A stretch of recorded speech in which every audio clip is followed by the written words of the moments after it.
ছাত্রদল থেকে কিন্তু বলা হয়েছে ছাত্রলীগের সাথে আতাত করে তারা জয়ী। সংঘাতের কোনো সম্ভাবনা আমরা দেখছি না। তার হাতে ক্ষমতা ছিল যে সবকিছু দখল করতে। যেটি বলছেন দুদু ভাই, 1 বছর আগেই চলে যাবার কথা এই সরকার নির্বাচন দিয়ে।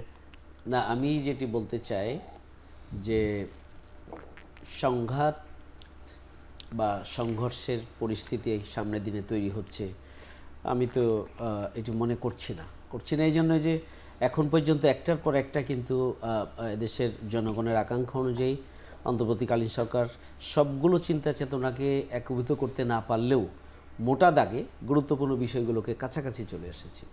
এই অবস্থায় আমি মনে করি যে এখন আগে না একসাথে, এটি তো প্রশ্ন, গণভোটটা আগে হবে না একসাথে হবে, সেটিও আমি বিশ্বাস করি যে খুবই বাস্তবসম্মতভাবে এটি আগে হওয়া উচিত। তবে এটি আলোচনা যদি রাজনৈতিক দলগুলো বারবার বসেন এবং দেশের সামগ্রিক কল্যাণকে সামনে রেখে আমি মনে করি যেটা কল্যাণকর, সেক্ষেত্রে জনগণের আকাঙ্ক্ষার সামনে রেখে সবাই একমত হবে এবং সংঘাতের কোনো সম্ভাবনা আমরা দেখছি না। তবে আস্থার সংকটের কথা যেটি বলছেন, আমরা কিন্তু আমরা আমাদের জায়গা থেকে যেগুলো অসঙ্গতি দেখি সে কথাগুলো আমরা বলছি। আবার বিএনপি তাদের অবস্থান থেকে যেসব বিষয়গুলো মনে করেন তারাও তাদের দৃষ্টিতে জনগণের কল্যাণই বলেন বলে আমরা বিশ্বাস করি। সবগুলো রাজনৈতিক দল জনগণের কল্যাণের জন্য কাজ করে। সুতরাং এখানে আস্থার সংকট, বক্তব্য, বিবৃতি বা প্রত্যেকটি দলের নিজস্ব চাওয়া পাওয়াকে এটা কোনো দলের বিরুদ্ধে গেলে সেটাকে আস্থার সংকটের প্রশ্ন নয়, এটা তো রাজনীতির প্রশ্ন, এটা প্রতিযোগিতার প্রশ্ন এবং এটা সবাই সচেতন থাকার প্রশ্ন। সেই জায়গা থেকে এটাকে আমি আস্থার সংকট হিসেবে নিতে চাই না।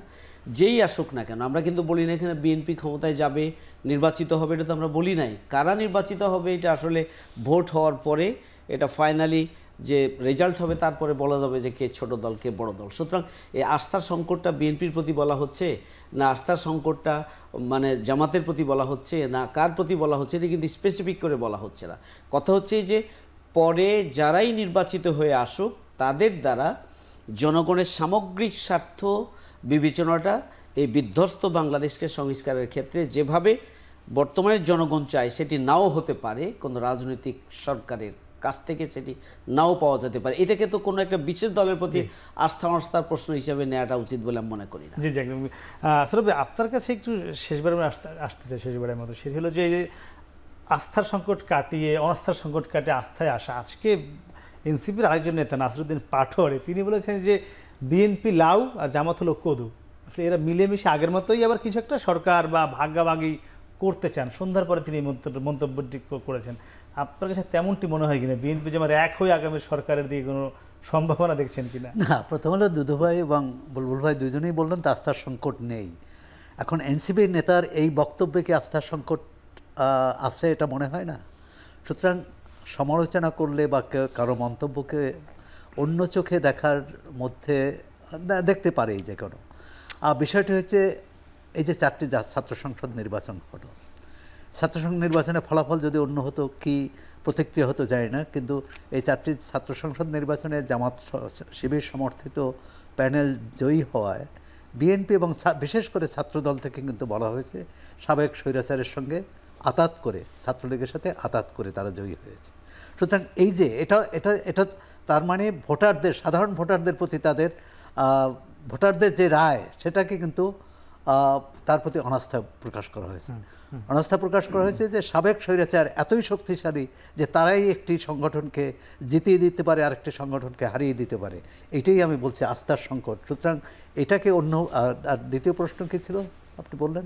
দ্বিতীয় প্রশ্ন না, আমি বলছিলাম যে যেটি বললো যে মানে বিএনপি জামাত এক হয়ে আগামী মানে ভাগাভাগি করার বিষয়টি বলছি। না, ভাগাভাগি না, এমন কোনো মানে আমাদের 54 বছরের গণতন্ত্র কাজ করেনি কেন? আমরা 4টি ভালো সংসদ পেলেও, 4টি ভালো নির্বাচন পেলেও, 4টি ভালো সংসদ পাইনি, 4টি ভালো নির্বাচন পেলেও সংসদ কাজ করতে পারেনি, সংসদ কাজ করেনি। সরকারি দল এবং বিরোধী দলের সাথে কর্মসম্পর্ক ছিল না, একে অপরকে নাজেহাল করতে সদা সচেষ্ট ছিল এবং যার হাতে ক্ষমতা ছিল সে সব কিছু দখল করতে চেয়েছে, অন্যকে জায়গা দিতে চায় না, একমাত্র রাজপথে সমাধান খুঁজেছে।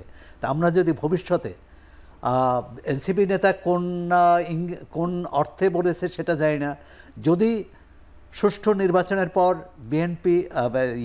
বিএনপি এবং জামাতের সাথে একটা ভালো কর্মসম্পর্ক থাকে, সেটাই তো গণতন্ত্র বলে মনে করি। সুতরাং এটাকে ওইভাবে দেখা না। আর যদি মনে করে যে তাদের সবাইকে বাদ দিয়ে বিএনপি জামাতি আগামী দিনে রাজনীতি চালাবে, সংসদ চালাবে, সেটার মধ্যে কিন্তু শঙ্কা আছে। অর্থাৎ হয়তো সেই সংখ্যা থেকে হয়তো বলতে পারে, আমি জানি না কি থেকে বলেছে, সংখ্যা থেকে বলতে পারে, তাদের আত্মবিশ্বাস, তারা যেভাবে এনসিপি জনগণের মধ্যে আশা জাগিয়েছিল সেটা তো এখন ওভাবে নেই। সেটাও আবার ধরেন এটা প্রকাশ্যে হতাশা থেকে বলতে পারে, না, হতাশা না, থেকেও হতাশা থেকে বলতে পারে। আবার এটা ধরেন প্রকাশ্যে আমরা দেখছি, আবার নেপথ্যে তো আসন ভাগাভাগির খবরও আমরা শুনি। এখন কোনটা আসল কোনটা নকল এটা আমরা জানি না। তো সব সংখ্যা কাটুক, আস্থা ফিরুক, এটি হলো মূল কথা।